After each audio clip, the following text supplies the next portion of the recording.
මෙම පුවත්පතේ පළ වෙලා තියෙනවා හිටපු මැති ඇමතිවරු 20කගේ වත්කා විමර්ශනයේ ආරම්භයි.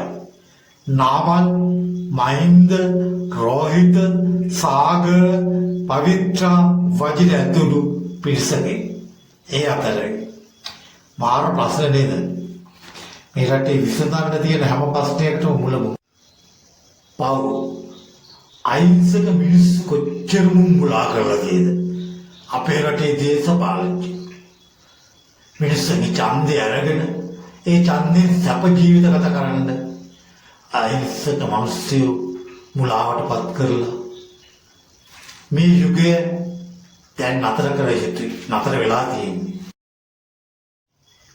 මෙන්න නියම වීරකයාව අපි බලමු වීරකයාව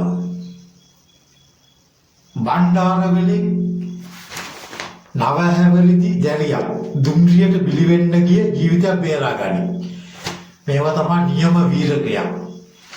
මෙවැනි මේ බලන්න මේ අහිංසක දැරිය මේ මෙන්න තවත් සිද්ධියක්. මේ බලන්න පාතාලයට සම්බන්ධ දේශපාලඥකින් දැන් කලබල වෙලා.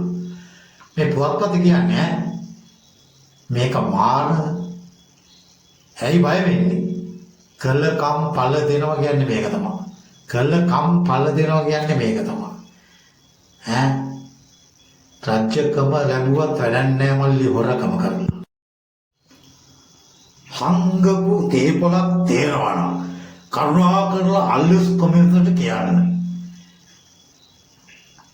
අල්ලස් දූෂණ විමර්ශනයේ කොමිෂමේ සභාපති හිටපු ජනාධිපති නිජිද්ද සරජ්ජාමාන්‍ය කියයි.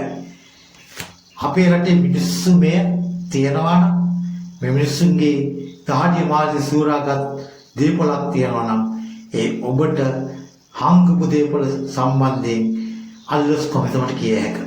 ඒ ඔබගේ යුතුය.